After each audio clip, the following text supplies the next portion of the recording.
আগের ভিডিওতে তো আমি কাউন্সেলিং প্রসেস নিয়ে বলেছিলাম আর বলেছিলাম যে আমি নেক্সট ভিডিওতে ডকুমেন্ট ভেরিফিকেশন নিয়ে বলবো। তাই যদি তোমরা আমার আগের ভিডিওটি এখনো না দেখে থাকো তাহলে আমার চ্যানেলে গিয়ে ভিডিওটি দেখে আসো। তো এবার শুরু করা যাক। তো ডকুমেন্ট ভেরিফিকেশন কি? এই ডকুমেন্ট ভেরিফিকেশন হচ্ছে এমন একটা স্টেপ যেখানে তোমার সব রকম ডকুমেন্টস, অ্যাডমিশন রিলেটেড যত রকমের ডকুমেন্টস আছে সেগুলো সব তোমার অরিজিনাল ডকুমেন্টসের সাথে মিলিয়ে দেখা হয়। মানে তুমি অনলাইনে যেসব ডকুমেন্টসগুলো দিয়েছিলে সেগুলো সব সঠিক কিনা সেগুলো যাচাই করা হয়। আর এটি কখন করা হয়? এটি তোমাদের কাউন্সেলিংয়ের রেজাল্ট পাবলিশ হয়ে যাবে, তোমরা কলেজে চান্স পেয়ে গেলে সেই কলেজে যেয়ে তোমাদের এই ডকুমেন্ট ভেরিফিকেশন করতে হবে। তো এবার বলি এই ডকুমেন্ট ভেরিফিকেশানে কী কী ডকুমেন্টস লাগবে। তো প্রথমেই বলে রাখি, তোমরা 3টি কভার ফাইল করবে। তার একটার মধ্যে রাখবে তোমাদের সব অরিজিনাল ডকুমেন্টস, যেমন তোমার স্কুল কলেজ সব কিছু, admit, marksheet, certificate, Aadhaar card, voter card, PAN card এইসব।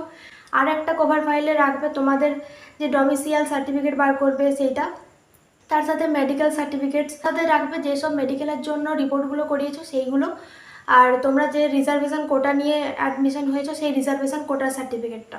আর একটা কভার ফাইলে রাখবে তোমাদের সব ডকুমেন্টসের জেরক্স কপি।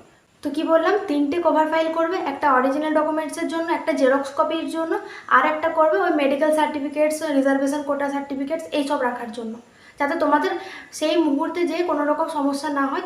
তো প্রথমে বলে রাখি তোমাদের কি কি মেন ডকুমেন্টস নিতে হবে। প্রথমত তোমাদের এজ প্রুফ লাগবে। এজ প্রুফের জন্য তোমাদেরকে নিতে হবে হয় মাধ্যমিকের অ্যাডমিট নয় birth certificate, original plus xerox copy. সব কিছুর সব ডকুমেন্টসের জেরক্স 2 থেকে 3 কপির মতো নিজের কাছে রেখে দেবে।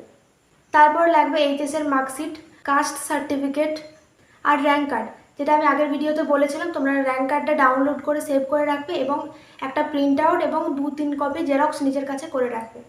রেজিস্ট্রেশন সার্টিফিকেট মানে তোমরা যে কাউন্সেলিংয়ের আগে রেজিস্ট্রেশন করিয়েছিলে 500 টাকা লেগেছিল তখন, সেই 500 টাকা দেওয়ার পর তোমাদেরকে সাইবার ক্যাফে থেকে যে একটা অ্যাকনলেজমেন্ট স্লিপ দিয়েছিল সেই স্লিপটাই রেজিস্ট্রেশন সার্টিফিকেট, সেইটা রাখবে।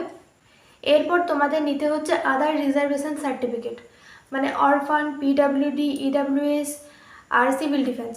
আর হ্যাঁ, যদি তোমরা এখনও পর্যন্ত কেউ এই সার্টিফিকেটগুলো হাতে পাওনি তাহলে যত তাড়াতাড়ি সম্ভব চেষ্টা করো কাউন্সেলিংয়ের রেজাল্ট পাবলিশ হওয়ার আগেই যেন তোমরা এগুলো হাতে পেয়ে যাও।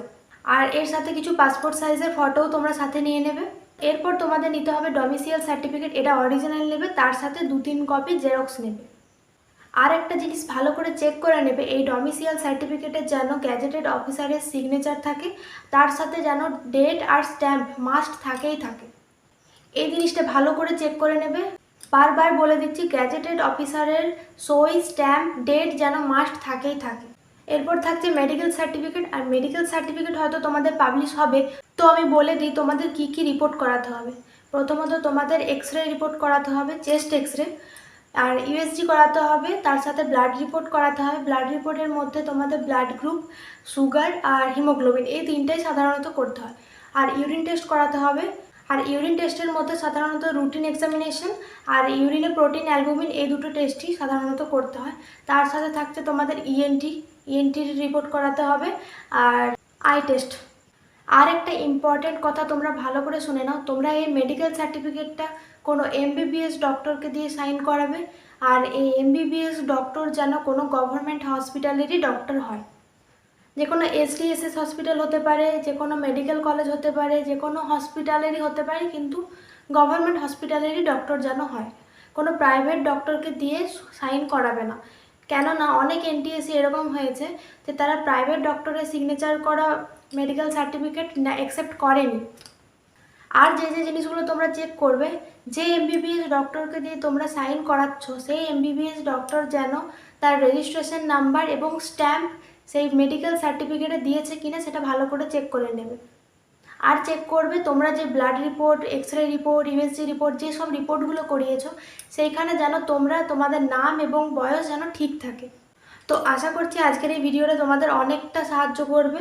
আর এই রিলেটেড যদি আর কোনো প্রশ্ন থেকে থাকে তোমরা আমাকে কমেন্ট করে জানিও। আর আমার ভিডিওটা যদি ভালো লেগে থাকে তাহলে লাইক আর সাবস্ক্রাইব করে পাশে থেকো।